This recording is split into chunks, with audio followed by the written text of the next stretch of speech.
오늘 이 시간 하나님께서 우리에게 주시는 말씀은 누가복음 3장 1절에서 14절의 말씀입니다.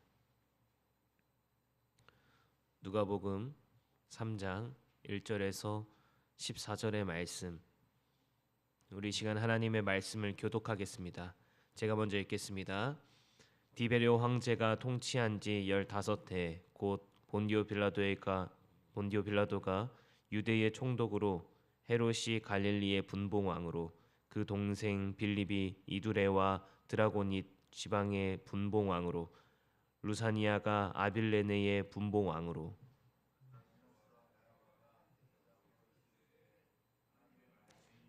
사가랴의 아들 요한에게 임한지라. 요한이 요단강 부두근 각처에 와서 죄사함을 받게 하는 회개의 세례를 전파하니 선지자 이사야의 제게 쓴 바 광야에서 외치는 자의 소리가 있어 이르되 너희는 주의 길을 준비하라 그의 길을 그렇게 하라. 모든 골짜기가 메워지고 모든 산과 작은 산이 낮아지고 굽은 것이 곧아지고 험한 길이 평탄하여질 것이요 모든 육체가 하나님의 구원하심을 보리라 함과 같으리라. 요한이 세례를 받으러 나아오는 무리에게 이르되 독사의 자식들아 누가 너희에게 일러 장차 올 진노를 피하라 하더냐.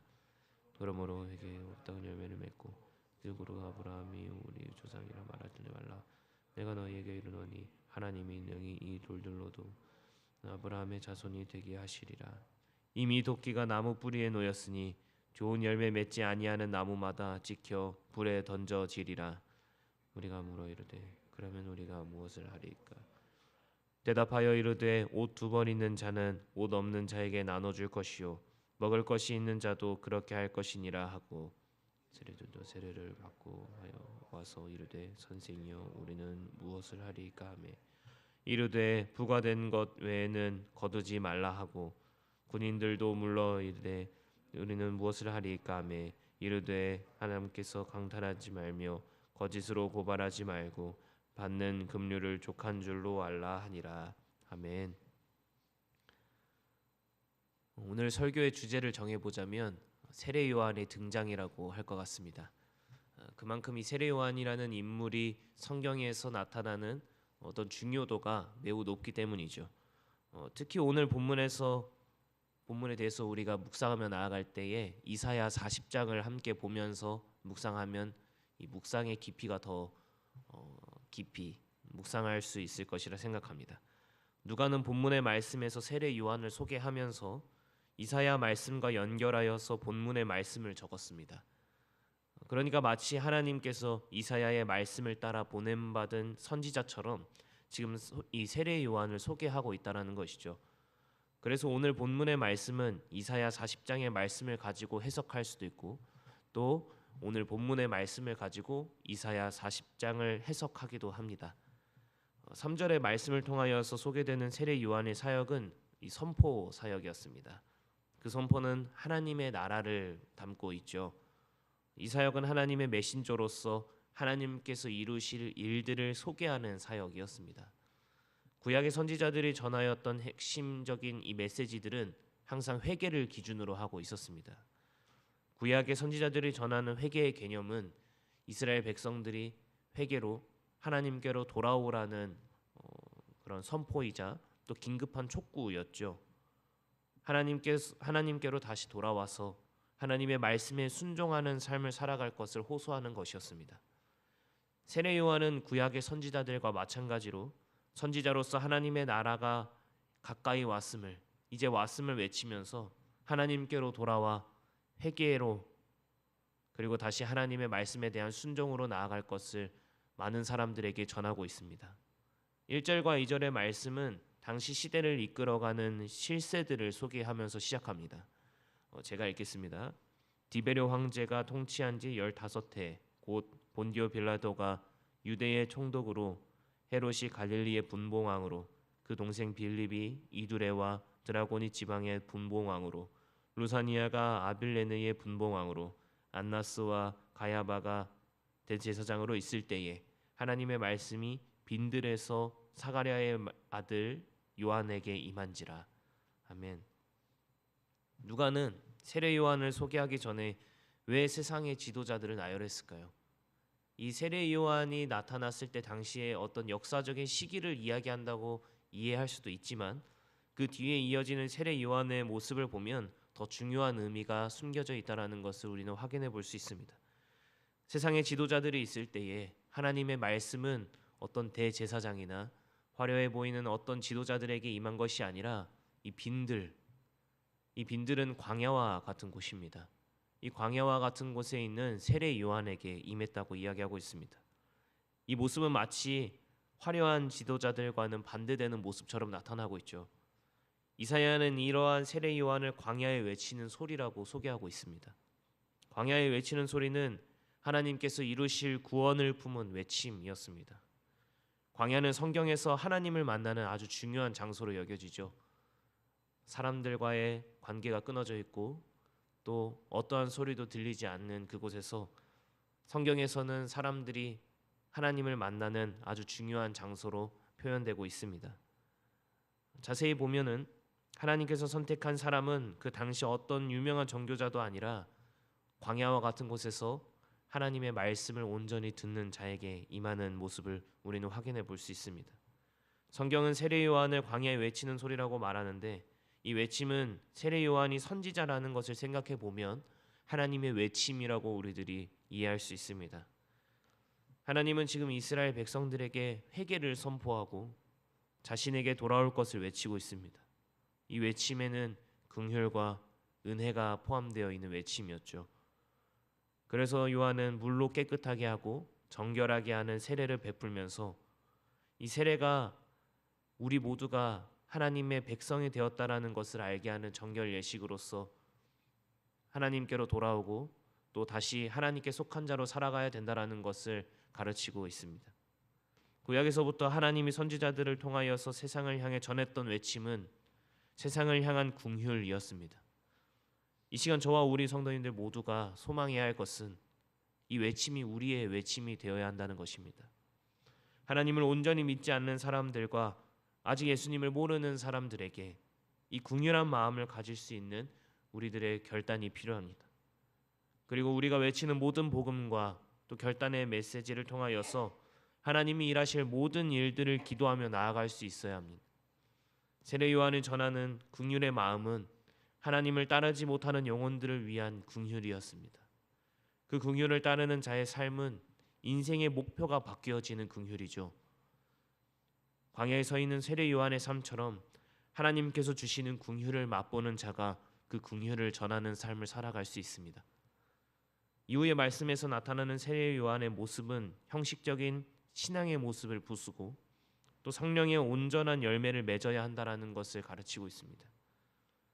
제가 청년이었을 때, 그러니까 전도사가 되기 전에 찬양을 하면 정말 온 힘을 다해서 찬양을 했던 것 같습니다.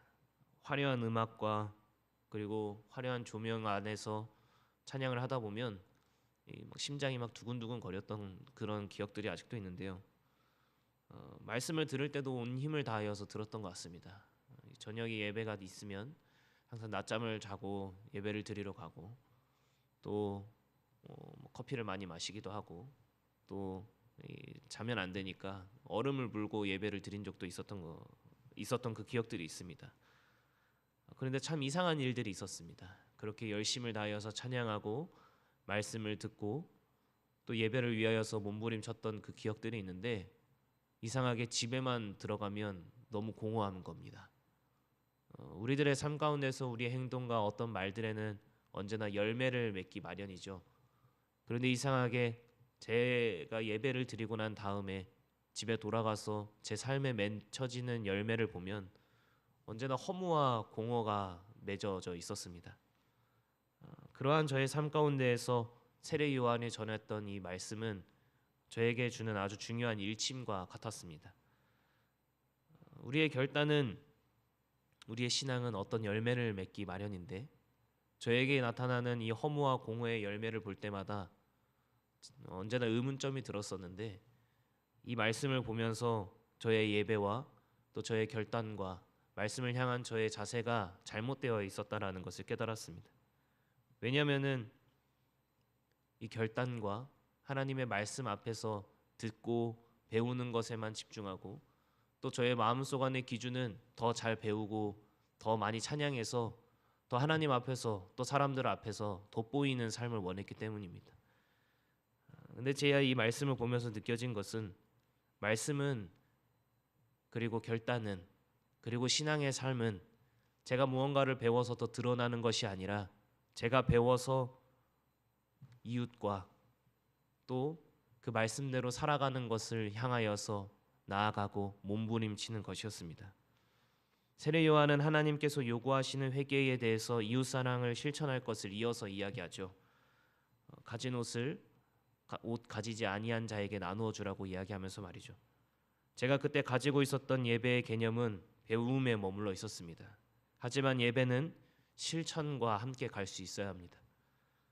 그때 저의 예배는 더 많이 배워서 더 많이 찬양해서 제가 더 굉장한 사람이 되어지는 것에 목표가 있었지만, 제가 이 말씀을 보면서 배운 저에 대한 이 예배의 개념은 더 낮아지고 더 예수님을 닮아가고 더 저와 함께하고 있는 이들과 사랑으로서 하나 될 수 있는 삶이었습니다. 사랑하는 성도 여러분, 회개는 결단하는 것입니다. 회개는 우리의 죄를 읊는 것에서 끝나는 것이 아니라 우리가 그 회개한 대로, 우리가 기도한 대로 살아내는 것입니다. 그렇게 우리들이 살아갔을 때 우리의 삶 가운데에서 맺어지는 열매가 사랑과 또 기쁨과 또 하나님께서 충만하게 부어주시는 만족이 되어야 할 줄 믿습니다. 비록 그 삶이 빈들에서 광야에 외치는 소리와 같이 사람들에게 보여지지 않았을지라도 그 삶의 성령의 열매가 맺어진다면 그 모습이 하나님이 찾으시는 온전한 예배자의 모습이라는 사실을 우리는 모두 기억하며 오늘 하루를 살아갈 수 있어야 됩니다. 회개는 결단하는 것이기에 오늘 하루를 살아가며 나아갈 때에 하나님께서 주시는 마음을 가지고 세상을 향하여 말씀을 살아내고 결단하며 나아가는 우리 모두가 되기를 소망합니다. 우리가 그렇게 살아갈 때에 우리의 삶 가운데서 맺어지는 모든 열매가 허무와 공허가 아니라 하나님께서 주시는 사랑과 또 오래 참음과 모든 것을 견뎌내는 열매로, 또 하나님께서 기뻐하시는 열매로 풍성히 자라날 줄 믿습니다. 기도하겠습니다. 하나님 아버지, 하나님께서 찾으시는 예배자의 모습을 생각해 봅니다. 많은 지도자와 어떤 화려해 보이는 사람들에게 임했던 것이 아니라 빈들에 있었던 정말 작고 초라해 보이는 그 세례 요한에게 하나님의 말씀이 임하였던 것처럼, 하나님 아버지, 우리의 이 갈급한 삶에도 하나님의 말씀이 임하기를 소망합니다. 하나님을 갈망하는 자의 삶 가운데에 천국이 있다고 말씀하셨던 아버지, 그 모든 말씀들을 기억하면서 아버지, 오늘 하루를 살아가게 하시고 또 우리의 삶의 열매가 어떤 공허와 허무에 머무는 것이 아니라 하나님께서 부어주시는 은혜로 말미암아 맺혀지는 성령의 풍성한 열매가 되게 하여 주시옵소서. 하나님, 우리가 예배를 드릴 때에 우리들이 회개하고 결단하며 나아갈 때에 아버지, 사랑을 실천하게 하시고 아버지, 배움에서 머무는 것이 아니라 그 배움을 적용하고 우리들이 찬양하고 드러나는 것에 바라보는 것이 아니라 하나님께서 보시는 것을 더욱더 바라보며 한 영혼을 향하여서 온전히 나아갈 수 있는 굳건한 결단의 마음과 그 한 영혼을 향한 궁휼한 마음을 허락하여 주시옵소서. 예수님의 이름으로 기도드렸습니다. 아멘. 우리 시간 주신 말씀을 기억하며 기도하며 나아갑시다. 광야에 외치는 소리와 같이 누구도 알아주지 않았을지라도 우리의 기도와 우리의 섬김을 하나님이 하나도 빠짐없이 다 하실 줄 믿습니다. 하나님의 말씀을 살아내는 우리의 모든 삶에 풍성한 열매를 허락하여 주시옵소서. 또 한 가지로 나라를 위하여 기도하며 나아갑시다. 나라에 슬픔이 있고 어려움들이 있습니다. 위로가 있게 하시고 평안이 있게 하여 주시옵소서 기도하시고, 또 오늘 청소년부와 이제 또 청년부가 수련회를 진행합니다. 우리 그 수련회를 위하여서 건강하게 또 신앙 안에서 더욱더 성장하여서 돌아올 수 있게 해달라고 우리 이러한 기도 제목으로 다 함께 기도하며 나아가겠습니다. 하나님 아버지, 광야에 외치는 소리와 같이 아버지 누구도 알아주지 않고 그 누구도 보이지 않는 곳일지라도